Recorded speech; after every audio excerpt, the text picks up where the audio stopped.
شروع اللہ کا نام لے کر جو بڑا مہربان نہایت رحم والا ہے۔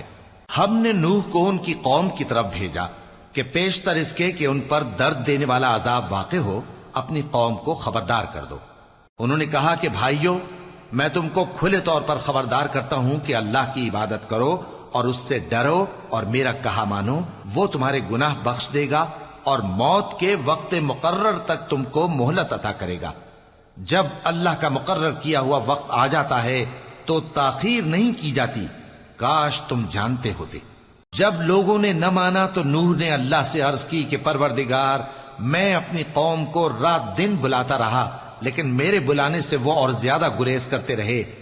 جب میں نے ان کو بلایا کہ توبہ کریں اور تو ان کو معاف فرمائے تو انہوں نے اپنے کانوں میں انگلیاں دے لی اور اپنے اوپر کپڑے اوڑھ لیے اور اڑ گئے اور خوب تکبر کرنے لگے۔ پھر میں ان کو بلند آواز سے بھی بلاتا رہا، پھر علانیہ بھی اور رازداری سے بھی سمجھاتا رہا۔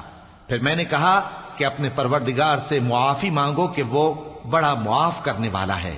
وہ تم پر آسمان سے موسلا دھار میں برسائے گا اور تمہارے مال اور بیٹوں میں اضافہ کرے گا اور تمہیں باغ عطا کرے گا اور ان میں تمہارے لیے نہریں بہا دے گا۔ تم کو کیا ہوا ہے کہ تم اللہ کی عظمت کا اعتقاد نہیں رکھتے، حالانکہ اس نے تم کو طرح طرح کی حالتوں میں پیدا کیا ہے؟ کیا تم نے نہیں دیکھا کہ اللہ نے 7 آسمان کیسے اوپر تلے بنائے ہیں اور چاند کو ان میں روشن بنایا ہے اور سورج کو چراغ بنا دیا ہے؟ اور اللہ ہی نے تم کو زمین سے ایک خاص طرح سے پیدا کیا ہے، پھر اسی میں تمہیں وہ لوٹا دے گا اور اسی سے تم کو نکال کھڑا کرے گا۔ اور اللہ ہی نے زمین کو تمہارے لیے فرش بنایا تاکہ اس کے بڑے بڑے کشادہ رستوں میں چلو پھرو۔ آخر میں نوح نے عرض کی کہ میرے پروردگار، یہ لوگ میرے کہنے پر نہیں چلے اور ایسوں کے تابع ہوئے ہیں جن کو ان کے مال اور اولاد نے نقصان کے سوا کچھ فائدہ نہ دیا، اور وہ بڑی بڑی چالیں چلے اور کہنے لگے کہ اپنے معبودوں کو ہرگز نہ چھوڑنا، اور ود اور سوا اور یغوث اور یعوق اور نصر کو کبھی نہ چھوڑنا۔ اور اے پروردگار، انہوں نے بہت لوگوں کو گمراہ کر دیا ہے، اور تو ان ظالموں کو اور زیادہ گمراہ کر دے۔